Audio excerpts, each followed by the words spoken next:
горели домове и гинали хора, горяла Абава, столицата на Велика България. Българска кръв се лева като ръка.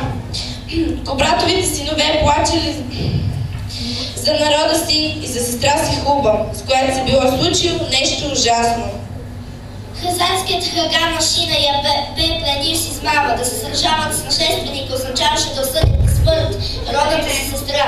Да бягат значеше да я изоставят в ръцете на врага. Петимата братя не знаеха що да сторят. В деня на последното сражение пред тях се появи самият Ашина.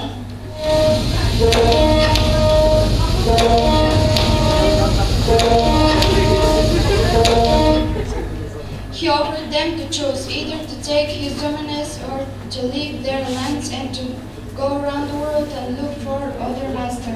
Bayan decided to stay because of his sister. Huba and Asparuk decided to leave. Huba told them to set the falcon when they find a free land and tie a golden thread in his leg. Then she would come and find them.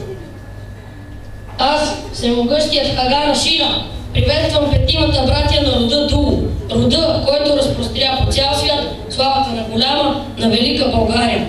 Но пойното щастие ви изневери. Сега аз владея пасищата ви и столицата ви. Виждате ли забурената жена? Това е Хуба! Какво говориш, Баян? Хуба е, Хуба! Синове на славния кобрат, още сте млади и кръвта ви говори вместо разума. Аз мога да ви бъда баща. Искам да ви бъда баща. Ще заместя хана Ювиги Кобрат.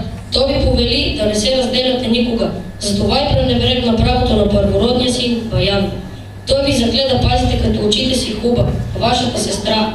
Аз ви напомням завета му. Искам да ви помогна да го изпълните. Вземам за първа жена вашата сестра Хуба, вие ставате мои първи боили. Земите си и племената си сами ще управляват. И един единствен господар над вас ще има. Поклонете ми се и всички други свободи са ваши.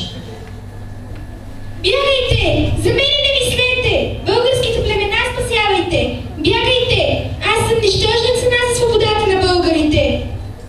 Избирайте! Завета на баща си ли ще последвате или ще послушате това неразумно момиче? Вие може да сте многобройни като песачинките в морето, но сега сте в ръцете ми. Войските стояха една срещу друга, притихнали. От към страната на българите се чуваше глух тътен, тъпан рибе или глухото топтене на сърцата им пред съдбовното решение.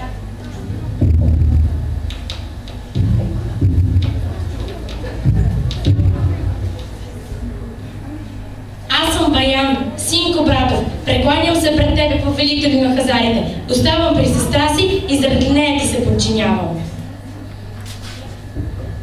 Аз съм Котрак. Пасищата тук не се харесват на кмета. Ще тръгна по света да търсим по-сочни пасища. Искам да говоря с сестра си Хуба. Така да бъде, говори. Бягай! Спасявайте се! Останете ли да служите на хазарите, баща ли ще ви прокълне от гроба? Но той ни издалеча да не се делим. Тебе няма да оставим тук така.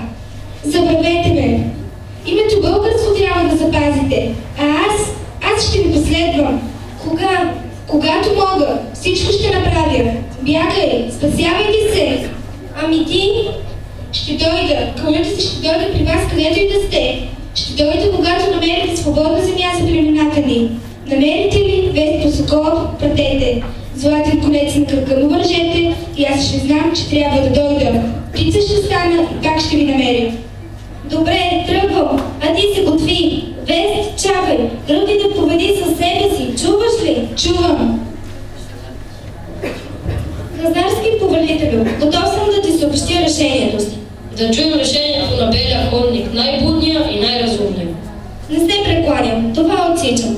Още по пасищата на Велика България се белеят костите на българите, паднали за свободата си. Тези кости, като свирне степния вятър, една песен пея. Няма по-вкусен залък от залъка хапнат на свободата. Няма по-весел смях от смеха на свободния човек. Няма по-сладък въздух от въздуха на свободата. Не се прекланям и не оставам. Ще търся земя без господар.